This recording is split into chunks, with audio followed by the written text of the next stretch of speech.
How many of you are familiar with Heartland Workforce Solutions? Not many. Well, here we go.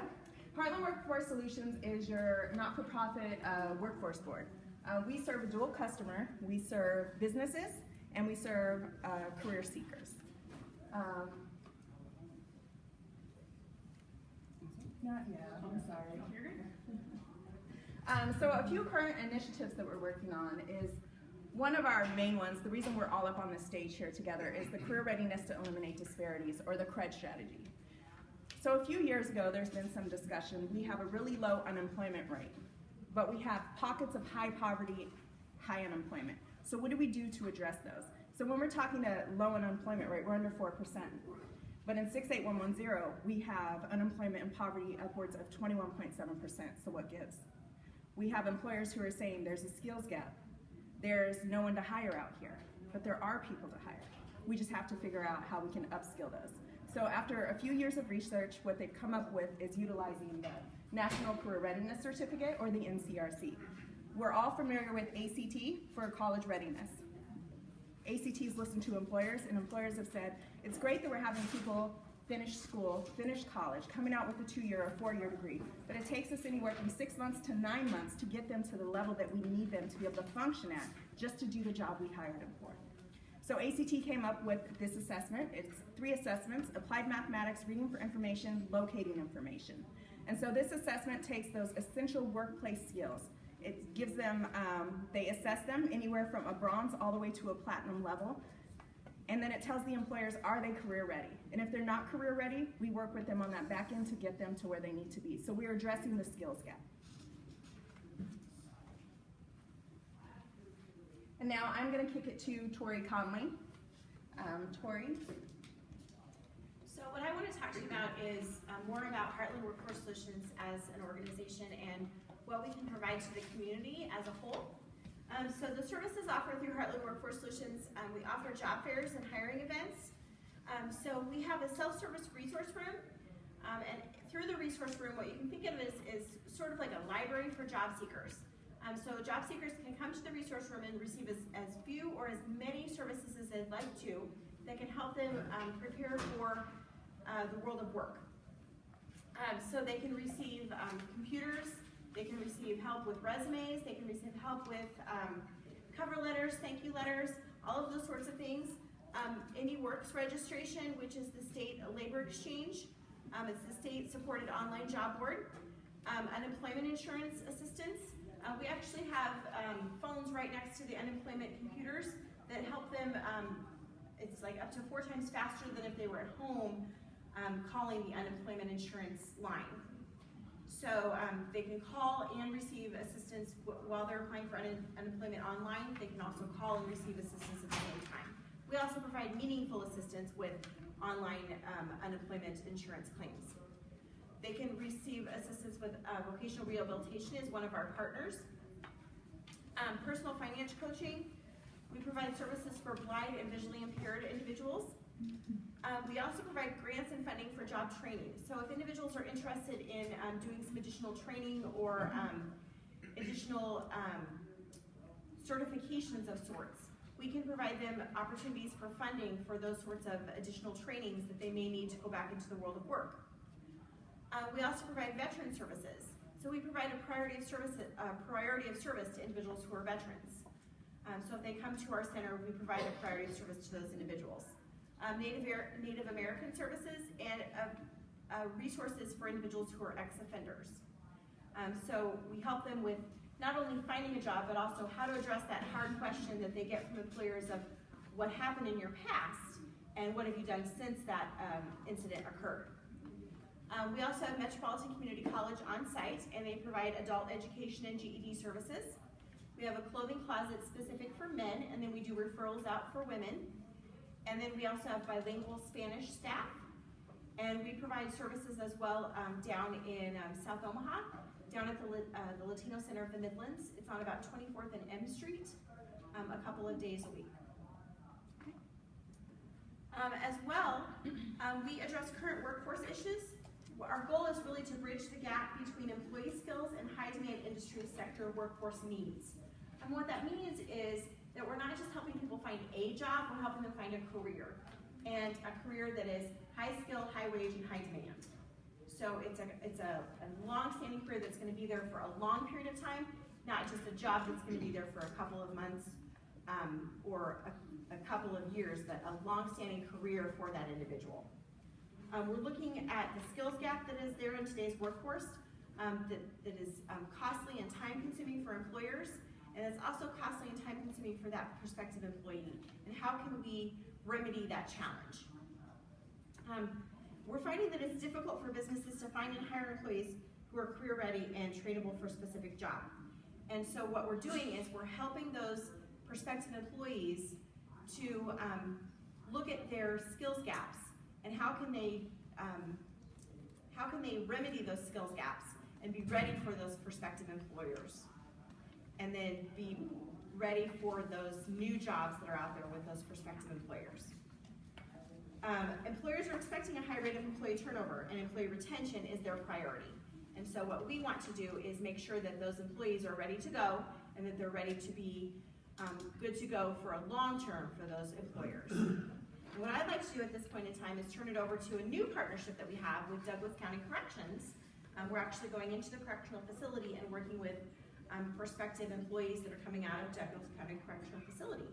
And so I'd like to turn it over to Mike Myers. Thank you, everyone. My name is Mike Myers. I'm the Community Corrections Manager for the Douglas County Department of Corrections. I probably work for the only agency present today that is the cause of a lot of homelessness and unemployment in the community rather than treating it.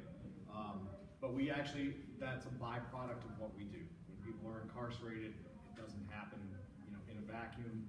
It impacts their lives in very many ways, their family, their community and neighborhoods. And we want to do what we can to mitigate that in whatever ways we can. So we are limited as to how far we can reach out into the community and what sorts of things we can do for individuals. So that's why the collaborations are critically important for us. And I don't want this to, I'm just going to touch on a few of the things that are already in existence and some things that are coming online. Because these are logical touch points for agencies that you guys all represent, so that you can hopefully someday engage with us as well. A little background, we are the largest correctional facility in the state of Nebraska. We house,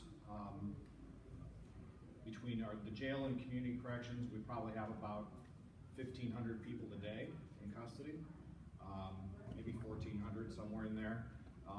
So that's quite a bit. That's more than the town I grew up in that is housed in our facility. We book 18,000 people a year. And that last year, that meant that there were 13,000 unique individuals. There were a few thousand that were repeat customers. But when you think of the size of our county, about 560,000 people, that's actually a measurable percentage of all of us who have, gone unwillingly into our jail. I'm not going to ask. I want you to feel uncomfortable, but I recognize a couple of you. So we have some things in place which are logical touch points, like I said, to engage in collaboration. We're working on trying to broaden that because we don't have programs for 18,000 people. We don't have that kind of resources and that sort of a workforce to do that, but we have specific areas that people can get slotted into. And one of the challenges that we have is, of those 18,000 bookings, probably about close to 7,000 of them got out within 72 hours. So that doesn't mean that some of those people, they had too much to drink and they got it, it's their second DUI, so they had to be booked in and make a court appearance, and they were able to bond out at their first court appearance. Those are probably not the people, they may need some help, but they probably don't necessarily need the help of the people in this room necessarily. But there's a lot of people, the homeless population, that also fits into that in and out real quickly. They're refuse a request to leave a property, their shopliftings, etc. And we actually are the third largest homeless shelter in the greater Omaha metro area. We house between 175 to over 200 people a day who are homeless. We started screening for that in 2010. We also, veterans were mentioned earlier. We have, probably 60 to 70 military vets in custody at any given time in our facility as well. So we're not a cross section of the whole community. We're not representative of the whole community. Our society would have broken down long ago, but these people are a part of our community, and they do represent a decent cross section of our community in circumstances that people come from. Okay, so we can probably go to the next slide. This is where our collaboration with Heartland Workforce Solutions has began, is in our RAP program, the Reentry Assistance Program. And it consists of, it's our most intensive treatment program that we have.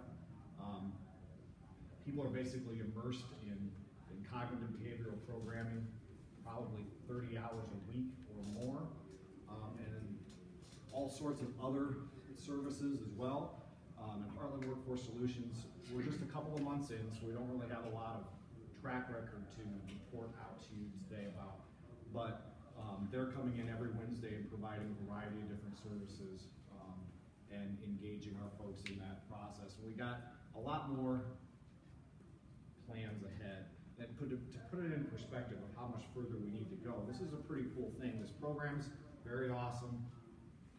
Somebody actually reached out to me who was in it 10 years ago yesterday and let me know how it changed her life, and she's not been in trouble since after decades of addictions and incarcerations. And so I know it works, but about 300 people a year get into this program out of the 18,000 that get booked in. So we're not up to the scale that we need to be as a community. So this is one of our coolest things that we've done recently, and we started putting all of our vets about a year and a half ago, maybe a little over a year and a half ago now. We started putting all of our veterans, most of our veterans anyway, in the same housing unit. So a little more jail 101. We actually have, so we're located downtown, the 16th, 17th, 11th Worth area. Just to put in perspective how big the building is, we actually have about the same square footage as the CenturyLink Center, the arena and convention center combined. So it's a pretty big place. And that houses about 30 different housing units, actually a little more than that, and that are kind of self-contained within that larger building. So our veterans used to just be scattered throughout those housing units, and we would engage the VA, and the VA would kind of work one-on-one and so forth. But we got the idea a few years ago to explore what would happen if we could start taking all the vets and putting them into one unit. And it's been, I don't want to be overly dramatic, but it's been nearly magical what's happened there. And the culture that's taken hold, the passionate services we get from the community, it's been great. And that is probably next on the, one of the next spots for our collaborations with Heartland Workforce Solutions is to get, and others, to build employment services for our vets in that program. Okay, so this is a big deal for us. So we're, right now, out of all the programs we have, those 18,000 people, maybe, a couple thousand of them get put into these various programs. So we have a grant where we hired 8 people. We're calling them reentry specialists. You may call them social workers, to work in our jail, in various places throughout the jail. Right now, we're doing a massive research project. We're doing an in-depth screening on everybody who comes into the jail. That's going to go on for a couple of more months so that we can say, with some degree of authority, we know we need this amount of housing-related services. So we need this amount of employment, this amount of mental health, and we can demonstrate to our public officials, and to philanthropists and so forth, this is the need. Help us build the capacity, and we'll have the data to back that up.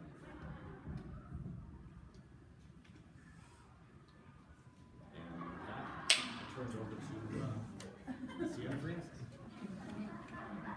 All right. This is Chris. Chris. He's with Siena Francis House. Chris, tell us a little bit about your position and what you guys are doing over there. Well, my name is Chris Enan, and I am the Miracles Program Coordinator. So the Miracles Program is an addiction treatment program. So the Siena Francis House would be the largest homeless shelter in the state of Nebraska. On average, we sleep around 500 people on our property a night, and that's including the emergency shelters with the men and women and the children, the transitional living we have with the treatment program, and then we have some permanent supportive housing as well, some apartments that we do. So our mission, if you will, is to basically get people in and provide a good service to them, as much quality as we can with the quantity that we serve. It's kind of hard to see here. We're a very low barrier shelter, if you will. Some of the other shelters, for example, might require a urine analysis or a breathalyzer, and that would indicate whether they would be able to stay at their shelter. The Siena Francis House, our kind of our stance is an open door, right?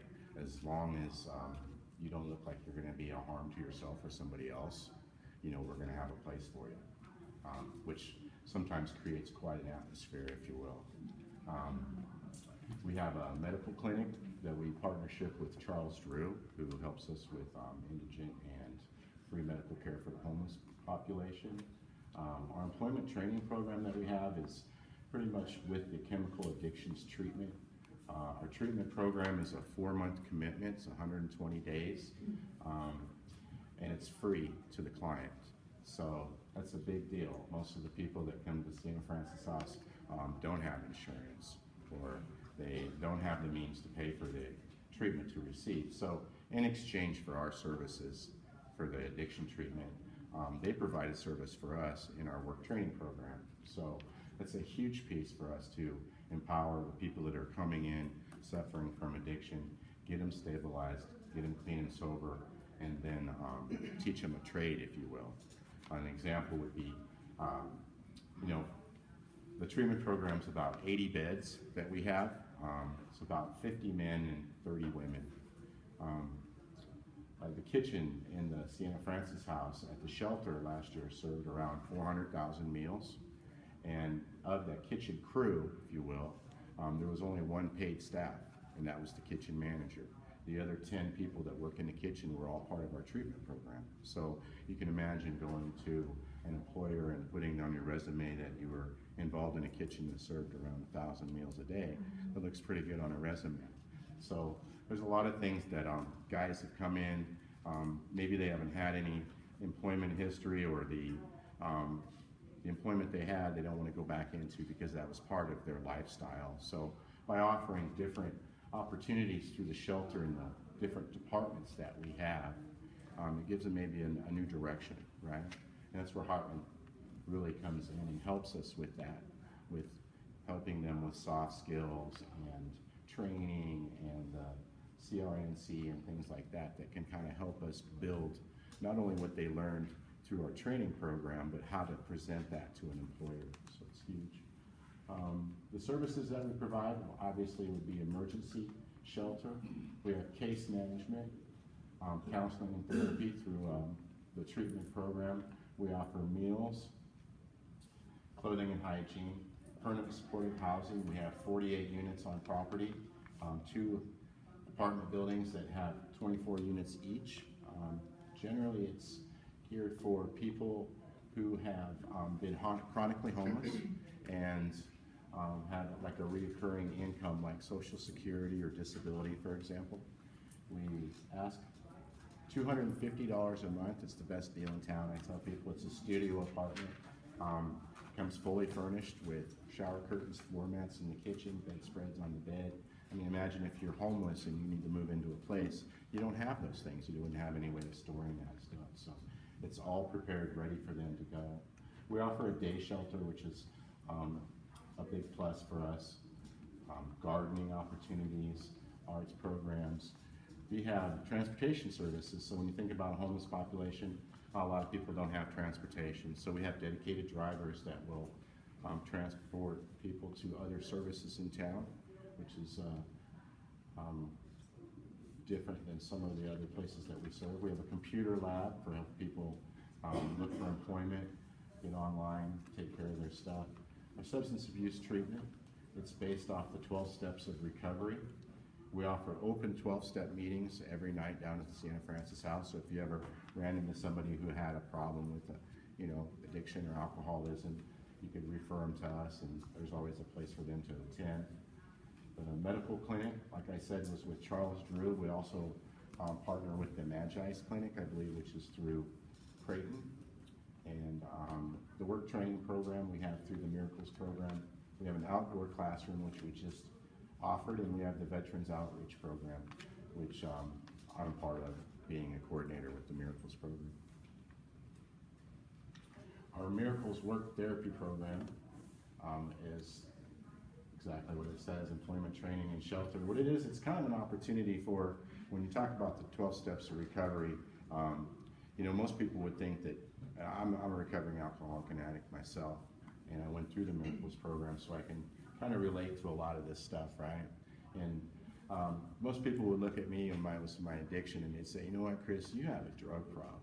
That's what your problem is. And to me, drugs was the solution to my problems. I was the problem, right? So what happens is when we start working with the clientele and we start working with their addiction and their dysfunctional beliefs and maybe anger management, their cognitive behavior, the way they process things. It's the classroom piece, but what the work training program does is it kind of creates an environment for them to practice those things, right? So let's say, well, one of your character defects is that you have an anger problem, right? Well, then we're gonna have them go in and work at the front desk of the Siena Francis House, where they intake 350 men that night. And you're gonna be, most homeless population, or large parts, I shouldn't say that. Sometimes you'll have individuals that come to a homeless shelter that are not in the best spirits, right? Or they're under some spirits. So sometimes they're not exactly happy, they're miserable, they've had a bad day, and here we are trying to work with those people. So that sometimes creates a climate or a situation for those people to work on their character defects. So it's with support and therapy, so when somebody might act up or something, then with the peer support, we can help that person, or maybe we'll bring it to the counselor's attention of the client that had the outbreak, and they'll be able to address that, kind of see if he can, it's a progress, right? It's not perfection, so they work on those things. Model community employment, the different departments that we have through the shelter. We have the intake desk, we have a maintenance department, we have a donation dock, we have the day shelter personnel. So there's a lot of different opportunities. Myself, when I first came into the program, I worked the front desk of the Bayrite shelter, of the men's emergency. So I learned how to collect data. I learned how to customer service people, how to, try to treat them with respect. And we call the people that stay there our guests, right? Because they're guests to the place. And so we try to make this the best part of their stay of the day, right? And then I went to the dock, and that's where I processed donations, and I was kind of the front line of the public coming and donating their stuff to us and writing out receipts, and once again, kind of a customer service type position. And then I went to the maintenance department, and I was responsible for landscaping and the upkeep of the property and fixing, shower leaks and fixing gutters. And so I'm already learning all these different trades, if you will. And then the last piece I was an assistant manager for the Bayrite, where I was responsible at times for the people's safety. I was in charge of de-escalating situations. I would call 911 in certain situations. So I picked up a lot of skills through those positions. Performance reviews is very similar like you would with an employment. Every 30 days we give our treatment clients performance reviews, grade them on how they're doing, and then with those performance reviews, they have opportunities for promotions. And one of the things that's kind of cool about the Siena Francis House, I believe, is we actually give our clients a stipend for their, I'd say it's like gift money, it's tax-free. A lot of people call it their paycheck, but it's not really their paycheck because they're not an employee of the Siena Francis House. But part of being an addict for myself was money management, and I really struggled with that. So having money, even if it's not a lot, having to budget that every 2 weeks to to get me through, to supply me with, at the time, my cigarette money or my pop money or whatever my needs were at that time.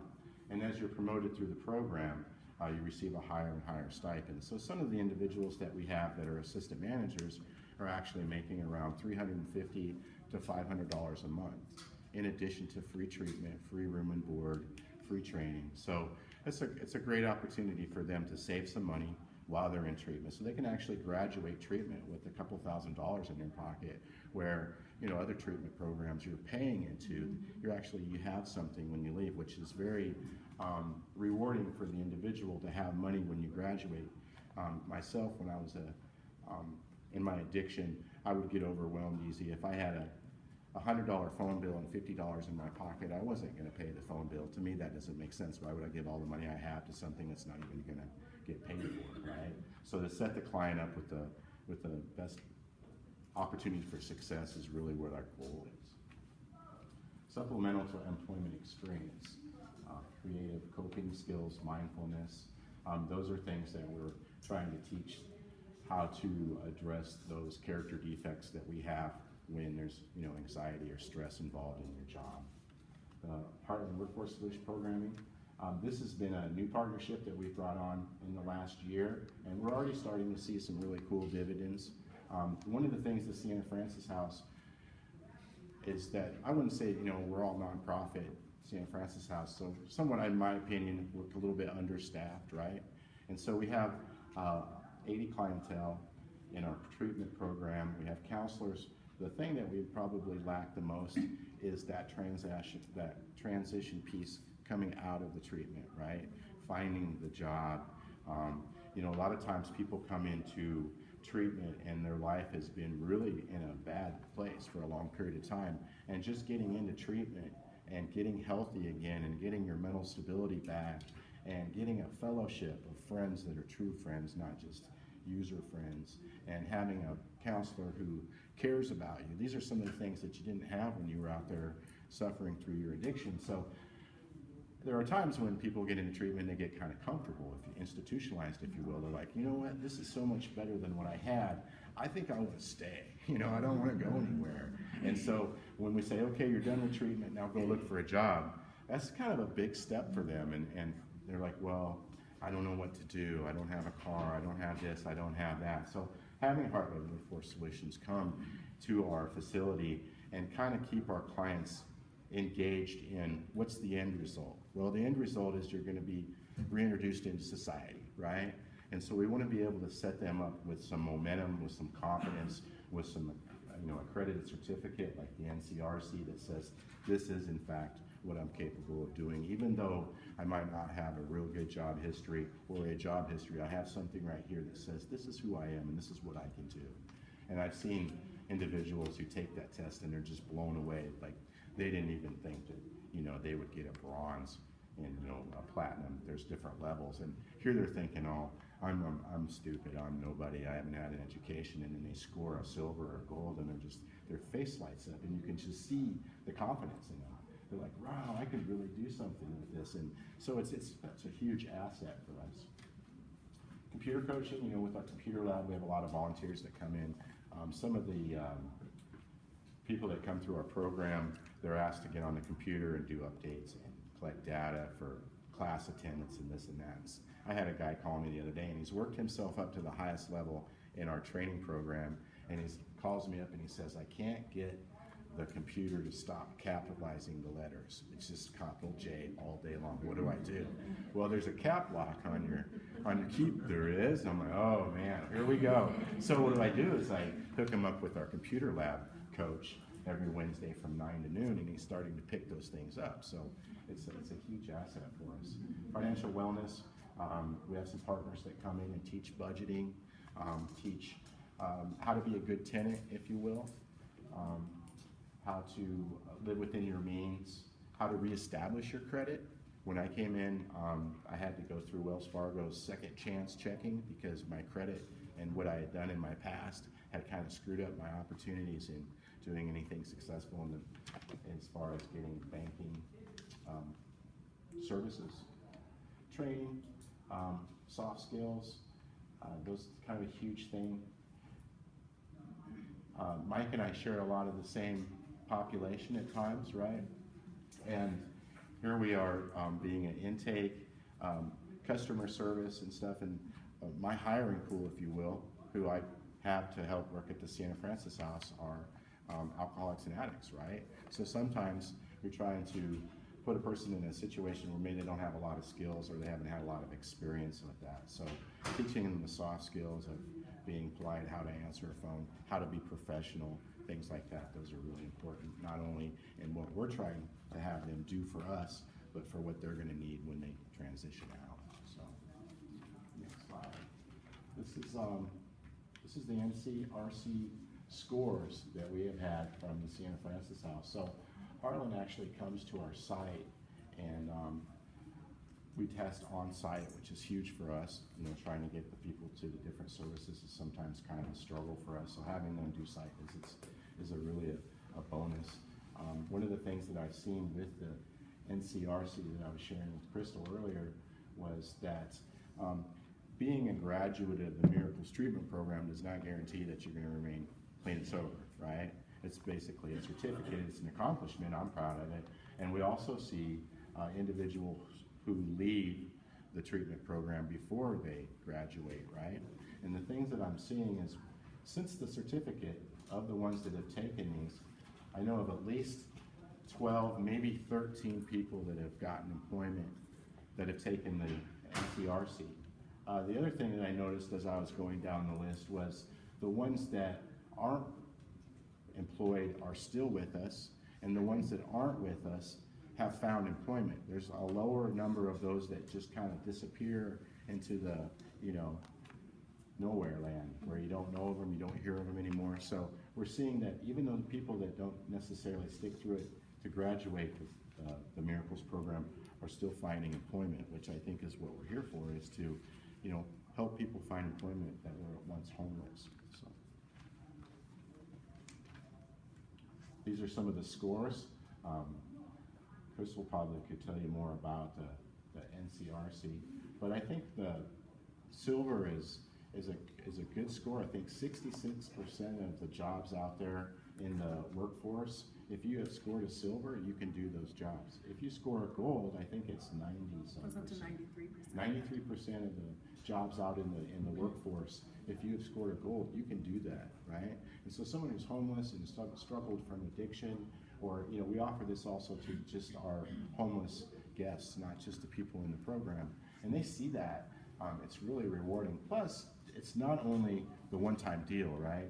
It's an opportunity for you to see where you're lacking, and then you can test on that to increase your score so you can retake it, and then you have a higher score to present to a potential employer. So. And as you see over here, you see that no one has achieved a platinum. Yeah. So what gives with that? Well, this assessment's a difficult assessment, and there's only 10 platinums in the whole state of Nebraska. So it's not something that's easily achievable. It does take some work. So I think that that's the real validity to this test, is that it's a difficult assessment. It's not just going to be an easy cakewalk, prove your skills. It does. You do have to take what you've learned and apply that to this assessment. So this slide here, from what I'm thinking, is it's you know, we're showing the clientele that we have in our treatment program. You know, we're teaching them a skill, and then we're coming alongside and we're giving them confidence with the training, with the Heartland Workforce Solutions. I know with Mike, Siena Francis House, and the Douglas County have been working really hard at doing kind of what we would call a warm handoff, instead of inmate just being released and expected to do something. We're kind of coordinating on making sure that we're both aware of who's coming, and kind of setting the table for that person so that the re-entry to the Siena Francis House is a pleasant one. Medication is a huge thing for us. Having the client stable when we receive them, they're able to engage and receive the treatment that we give them, right? If you're not mentally capable, stable, or you're maybe not in a very good place mentally, some of the stuff that we do, we're kind of just spinning our wheels because they're not really grasping what we're trying to teach, if you will. So the vet thing that I was wanted to talk about with the Siena Francis House, I don't think there's a slide on here, Well, In if we the- can jump in. Let's jump into Sure. Scott and kind of what NDOL is doing for us, and then we'll talk about the collective impact that we're working with our veterans and through all of that and all those different initiatives. All right. All right. Thanks, Chris.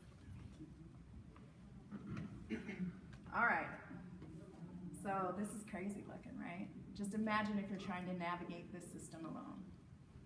What we're seeing is that we are working on having a common data intake through our community, where it kind of starts as HWS is that hub to where you need to go. So you could start at Douglas County Corrections, but everything comes back to Heartland Workforce Solutions through this best practice model that we have up here. We'll skip through this one. And so now I'll turn it over to Scott with Nebraska Department of Labor. Scott, so background. Hi everyone, Scott Berger, I'm the Regional Manager with the Nebraska Department of Labor. Like I tell you up front, I just had an epiphany as I was sitting up here. So who's heard of TED Talks? Have you heard of TED Talks in the room? So I've always wanted to give a TED Talk, and this is probably as close as I'm going to get in my professional career. So that being said, it's dim the lights, I have a lot that I want to talk about.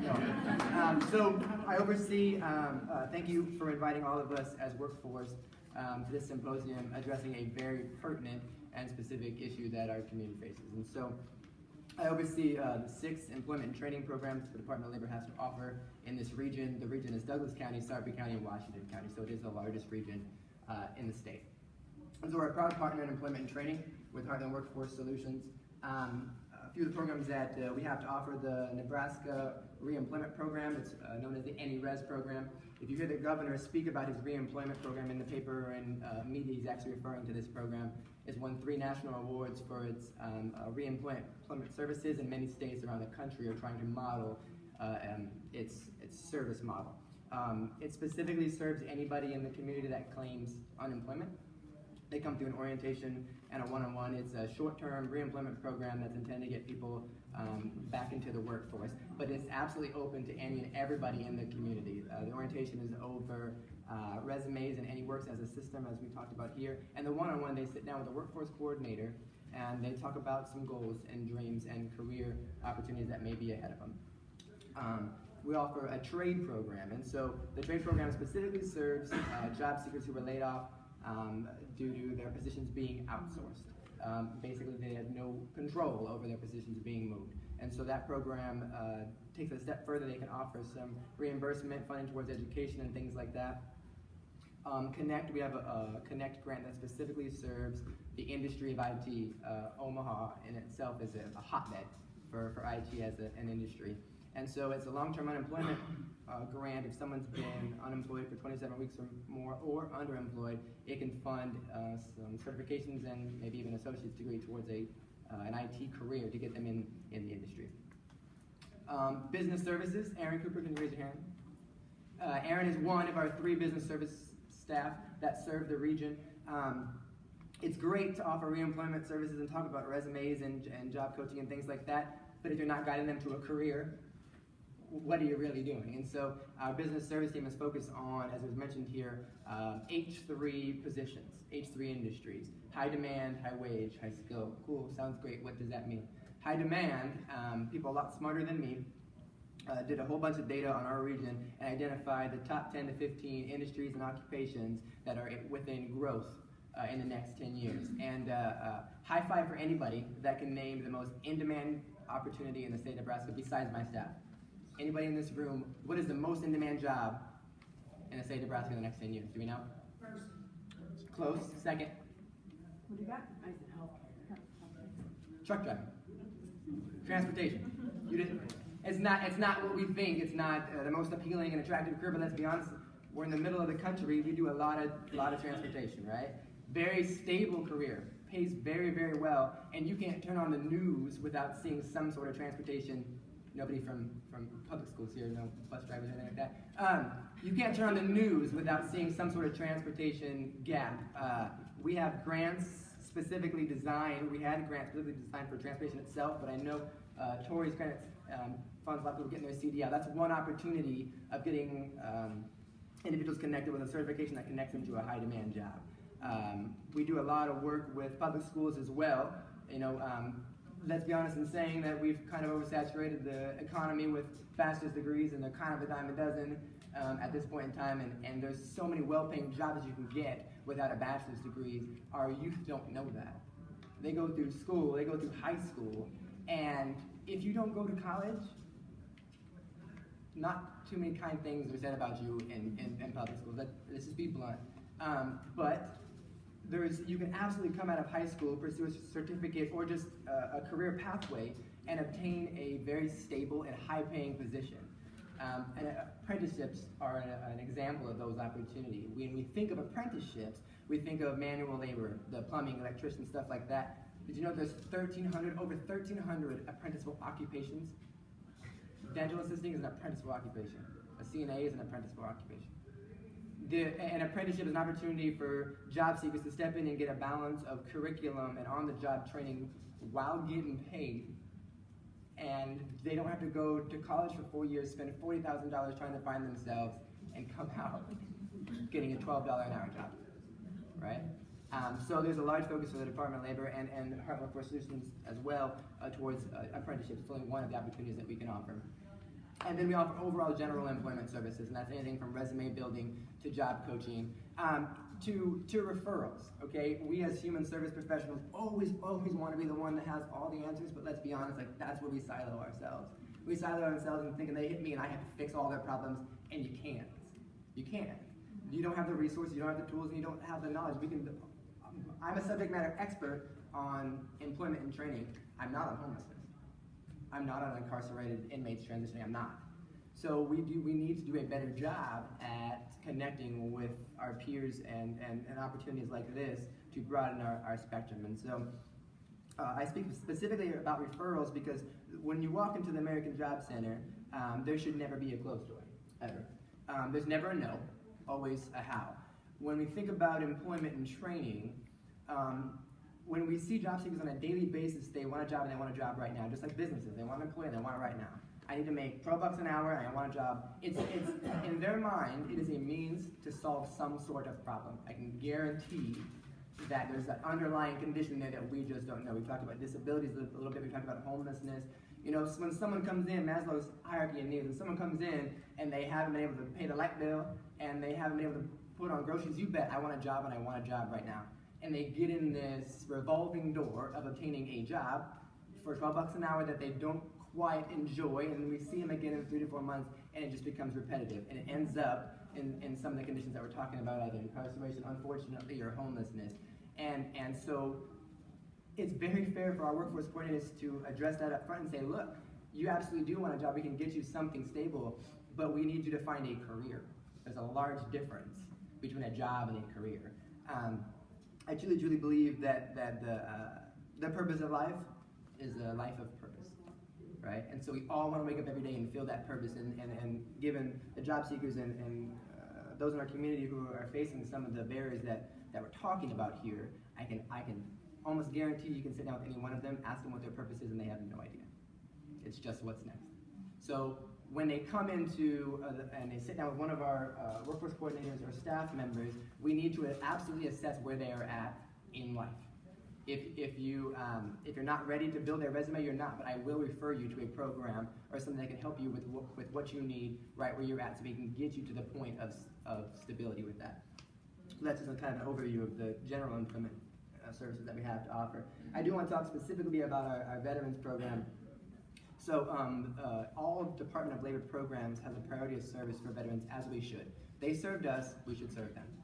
And specifically our Jobs for Veterans state grant is designed for veterans who are possibly homeless, maybe have a disability, and they may be spouses of veterans, as well as ex-offenders or current offenders. They work with a workforce coordinator who's a veteran themselves. Do we have any veterans in the room? Right. A few of us. Thank you for your service, by the way. Thank you. So, if you haven't transitioned out of the military, very structured environment, everyone tells you where to go, how fast to run, and when you can sleep. I mean, it's very similar to coming out with just as much structure as those that you deal with, and that's hard. I mean, that transition is very, very hard, especially when you're talking about a 22, 23-year-old who has never really had any life experience and is doing all of it on their own. Translating your military job into a civilian resume You know, that's difficult. So the veterans that we have on staff are veterans with SBE, significant barriers to employment. I hate the title because all of us, if you're unemployed, there's a barrier there. But it specifically serves veterans with significant barriers to employment, given these as a few. And those case managers are veterans themselves. They know how to speak the language. They know the veteran resources specifically. And so they do a great job at getting the veterans reemployed. We also have a business service rep that is specifically designed to build veteran hiring initiatives in our community. So connecting veterans to positions as well. And so, one, if you ever have a veteran, either homeless situation or facing incarceration or fresh out of incarceration, Fred Grossman, Fred, can you raise your hand real quick? Supervisor of the veteran staff that I have. His email, my email is up here. Honestly, just a broad overview of our programs. Thank you for helping me fulfill an ounce of my TED Talk dream. And with that, I'm not quite sure who's next, but, question. So now we're going to kind of kick it to you guys, maybe for a little questions, and then maybe we'll come back to discuss the initiatives that you're working on with the veterans, with Siena Francis House, Indiewell, and Douglas County Corrections. So, does anyone have any pressing questions currently? Not a hand was raised. All right. So if we could talk a little bit, Chris and Mike, about kind of your warm handoff and how you see that fitting, and then Scott, if you'll jump in and discuss kind of what you're doing with Mike at Douglas County Corrections. Okay. So, like I said, a lot of people coming in and out of our jail on an annual basis. And the tricky part of it is for most of them, we don't know when they're getting out. Actually, probably 2/3 of the people that are in our custody right now are still presumed innocent. They haven't been found guilty at trial yet. They have a bond that they can't pay, or they don't have a bond at all, and so they don't have an out date. So they can get out when they make their first court appearance, which could be within 1 to 3 days of when they got there. If they don't get out then, they're probably hanging around for a little while, and their attorneys may make work a deal and get a plea, and then they get time served, and boom, they're out. So that makes a few things difficult for us. One is putting people in. We have a lot of programs, a lot of which I didn't touch on today. Putting the people in those programs, not knowing when they're leaving, can be kind of problematic in terms of just how the programs flow. Efficient use of the seats for those programs for people that may or may not be there to finish it.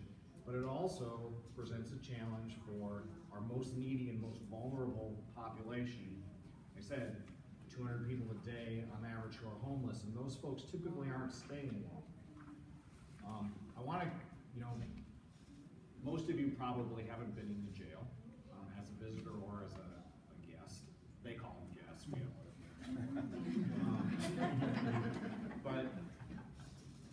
And it's kind of a mystery to most of the community. People really don't know what goes on inside of there, and it's probably a bit intimidating. And Sharon, with BA, formerly with At Ease, she was a volunteer in our veterans program for a year-ish, and she came in there, and she's a former Marine, so she might be able to kick most of our asses. However, she was able to go in and go into the heart of the jail and be safe and be, it's really not that scary of a place. It's intimidating at first, just because it's unfamiliar. But most of the people who come to jail are not inherently dangerous. And we have special places for those who are. And so, I give that background because we always can use more help. And maybe, I don't know what agencies all of you work for, but we could always use more help. And having people not engage with us because they think we deal with only scary people, it's just not true. Most of the people we work with have addiction issues and mental illness, and maybe just generally irresponsible. But they're not going to hurt you. And we separate those people people out among those 30 different housing units. The ones who are really dangerous are not the ones we have you sit with and work with and try and help. So, getting back to this, so we have, so we don't know when people are getting out, and so we have to, and sometimes we have just a few hours notice, you know. Went to court, got time served, we have to process them out. We legally cannot hold them. So we're working out a partnership with Siena Francis. Well, we have worked out, I'm sure we'll be building upon it, where we notify them. We typically supply a 1-week supply of medications for people when they are released from the jail, but for this particular program, we're doing a 30-day supply, so that they can get physically, you know, we're probably, what, about a mile apart on geography, but that may as well be 1,000 miles for somebody who's in the throes of an addiction and untreated mental illness to meander their way from the south part of downtown to the north part of downtown safely. So we're working, we now give them a call and we coordinate the release time so that somebody's waiting at the front door of the jail, scoops them up, takes them right to where they need to be. And because that's where we lose a lot of people, is that walk right out of the jail. They disappear in the community, they don't have the support, they don't have, they're homeless, they have severe persistent mental illnesses, and their addictions have not been treated. And so that warm handoff is critical. So we handle the paperwork, the referrals, the applications to the Miracles program while they're still in our custody, work with the courts to the best we can so we can coordinate that out release time so that we know ahead of time, okay, this person's getting out, this person's been accepted in the Miracles program, their attorney can talk to the judge, and we can coordinate. So that handoff happens, and that's very critical. You know, so that when we're talking about homelessness, you know, going back to Maslow, we have to get that shelter done first. You know, and we can build from there. We can build the services we can to include employment, but that connection is highly critical. Without it, very little else we do is going to matter. So now what does that look like, Chris, for you guys on your team? When you have someone meet them at the door, you said that you usually send a week's worth of medication out the door. Now, has that changed a little bit, and what does that look like once you receive them in your facility? Well, the biggest improvement is that they stay medicated, if you will. When you come to the Siena Francis house, before you can be seen by Charles Drew, you would have to have stayed a week, right? And so, you know, there might be a period of time where if it's mental health meds that maybe Charles Drew wouldn't be able to fill, but maybe Douglas County, One World, the Magi's Clinic, that sometimes can take a month to get those scripts filled. So if they only have a week's worth when they come, then they go 3 weeks without, and then they have to re-medicate, and we're trying to engage and get them engaged.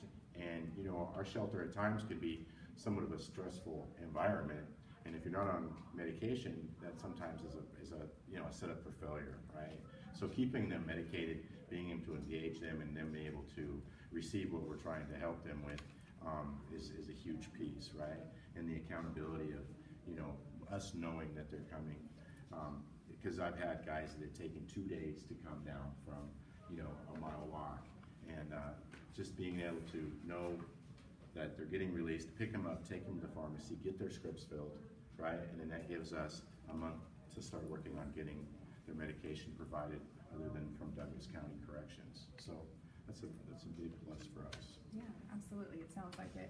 Now, Scott, will you talk a little bit about Nebraska Department of Labor's engagement with the veterans in Douglas County? And we've had discussions that the most important factor in my mind, and I'm sure all of our mind, is meeting the consumer, the customer, where they're at. You know, in social work, we tend to give everybody everything right off the bat and have them sort through all that stuff.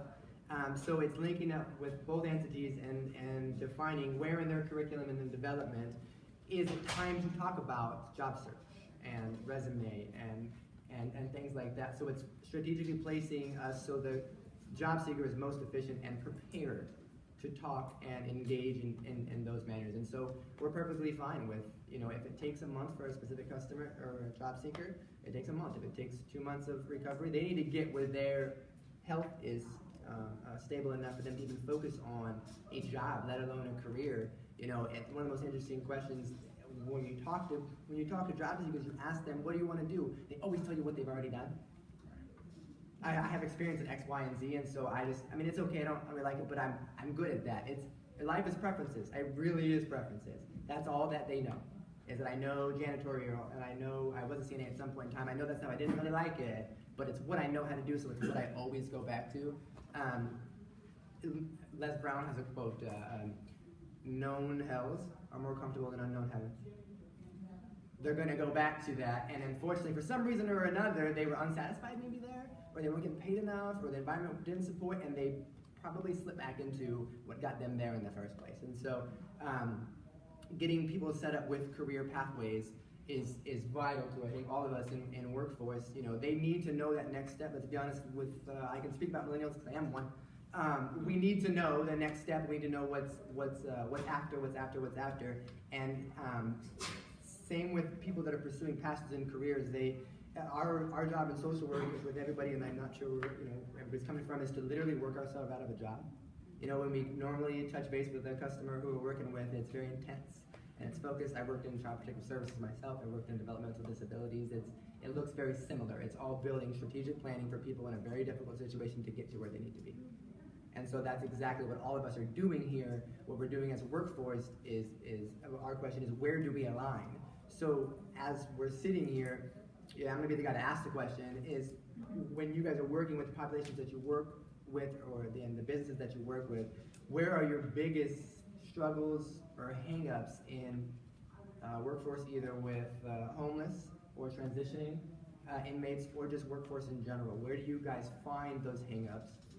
I think kind of one of the questions I've kind of developed to kind of respond to this is that clients are like, I need employment, I need housing, I need employment, I need housing. And you're like, okay, I need to get in a house, but I need to find a job, I have no income. So I think it's, how do you find this balance between, yes, let's find a job, but then get you hooked up to find a career to actually lower your, you know, your attempt to, or your whatever, going back to being homeless. So it's, they have so many people in their lives, so many workers and so many appointments that they already have to hold. And it's like, having and creating that value with, like, yeah, like, you're gonna have to put a lot of time up front to learn a different skill and to find that you have options.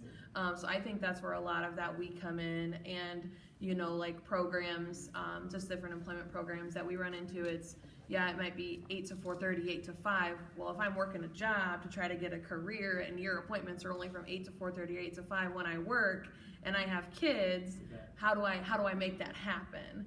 And so I think that's where some of those employment structures are set up, that they're not really fitting into the actual lives of the clients at times, is that they have to hold something to make income to maintain housing, and then that's not fitting in to fit in this one more thing to make my life better besides just getting by. You bet. I mean, honestly, finding a job is harder than keeping one. Yeah. And we had a great conversation about it in the strategic planning session we had, and I think I was present with that. When the population that we work with, 9 times out of 10, everything's on fire all the time. And it's really difficult for them to prioritize, because we're not talking about the benefit that we get of walking in to our job every day and writing a to-do list on a piece of paper and maybe accomplishing 70% of it. That's not, their priorities are like life-changing priorities. And absolutely, if you need 6 different things, one of our biggest downfalls, not only in the workforce but as a whole, is having to see 6 different people at 6 different times to be able to get that. I mean, honestly, it's an ego thing. I don't care if at any point, I don't care who's conveying the employment and training information. I don't care if they're most connected with you. Then I want them to use you as liaison. I just want to. I don't care who makes the steak. I just care that they eat. We need to do a better job at collaborating and coordinating, so they have one central contact and they get the first level of priorities done first, and then we tack on the other stuff. Because you bet, when they're walking in your office, they do need 9 things, and they're going to call 9 different numbers, and they're going to schedule 9 different appointments, and they're going to talk to 9 different people to get, 22 different answers and get, cross backwards. And so our job and the areas that we are in within workforce is to connect with the agencies that you serve in the way that we need to and in the place that we need to. So let's be honest, I mean, in 2017, it's not common to walk through an American Job Center to find a job anymore, right? We do it online. We, you know, HR recruits online. It's just, it's not, you know, it's not 20 years ago. And so the fact that someone is physically walking into the American Job Center already lets us know that there's probably a barrier there. If businesses are having to come to a building to find staff, there's probably a barrier there. And so I want to be 100% open with you guys.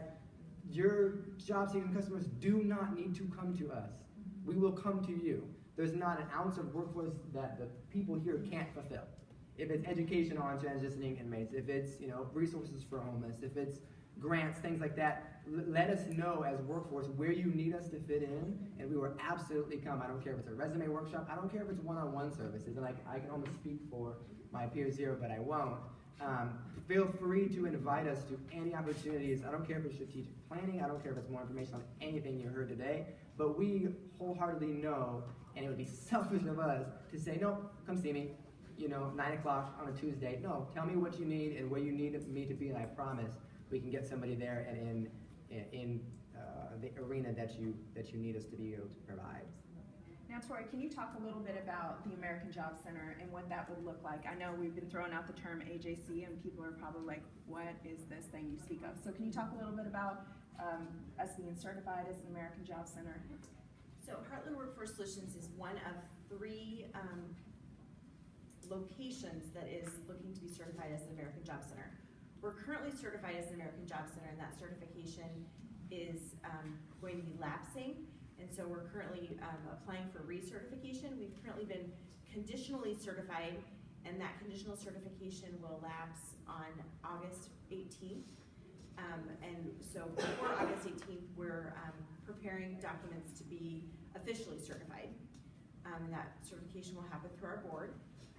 And what that means is that we meet all the criteria to be certified as an American Job Center.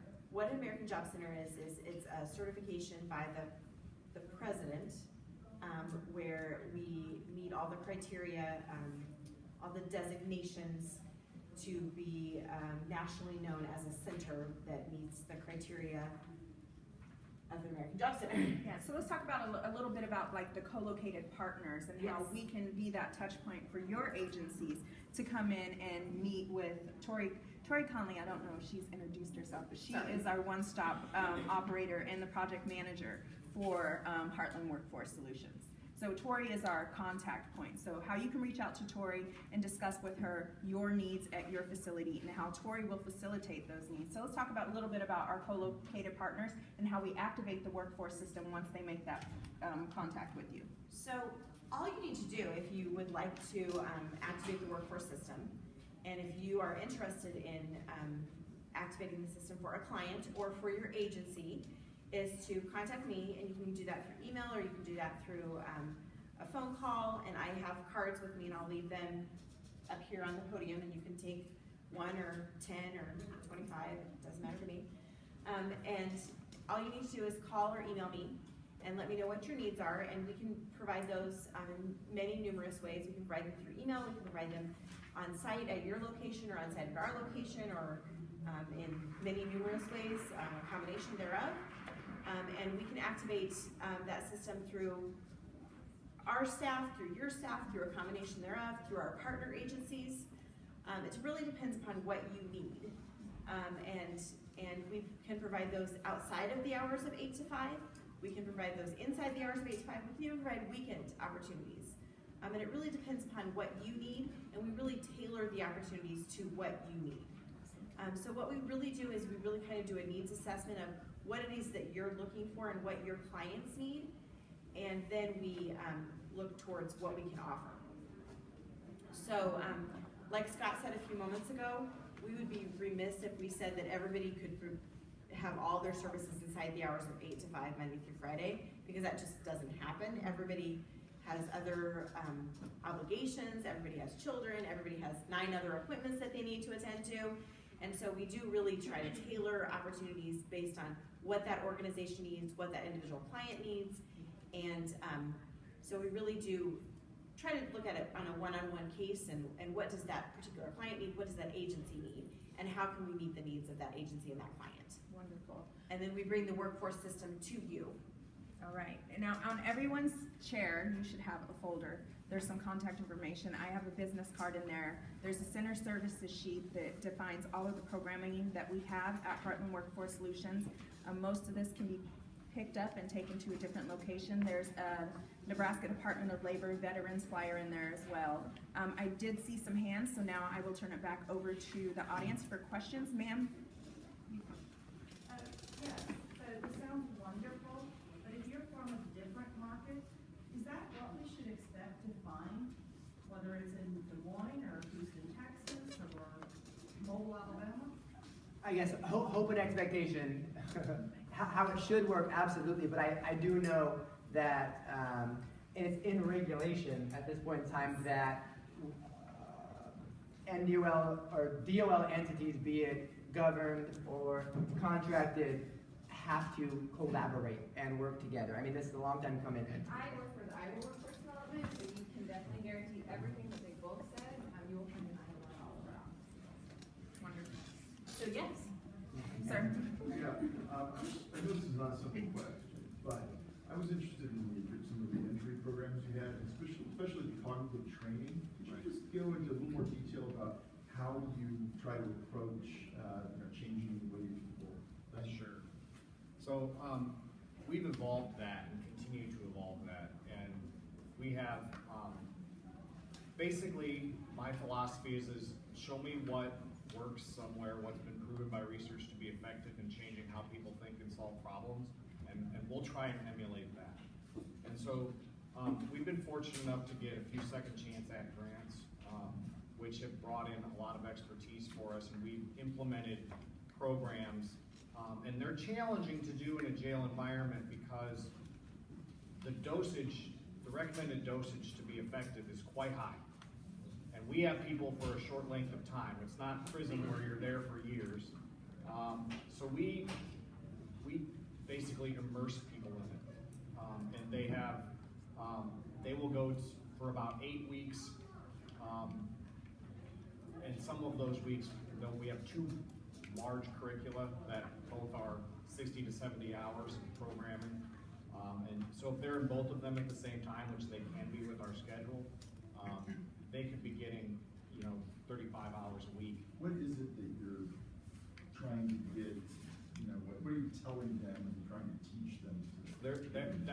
So there's a lot of topics in there, managing your emotions, looking at how you solve problems, how to delay gratification, how to deal with, when you are dealing, anything from dealing with cravings to, I just want this, and I don't have the money for it, and being able to learn to be patient, being able to learn the impact of your actions on others.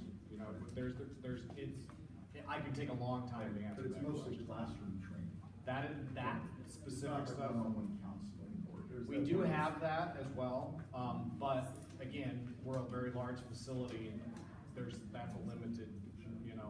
We also about a year and a half ago, that's probably 2 years ago now, started an intensive outpatient treatment program for people with co-occurring mental health and substance abuse disorders, and that has a lot more individual components as well as the group components as well. So we have a variety of things. We have islands of success in a sea of need. So that's why I make my appeal to everybody to come learn about the jail and see what you can do, because it's really just helping your community. Wonderful. Well, we like to thank everyone for your time today and learning a little bit about how collaboration with workforce development can continue to grow our community and continue to push forward. Thank you to our panelists, Chris, Scott, Tori, and Mike, and we thank you. If you have any questions, we'll be here for a few minutes afterwards.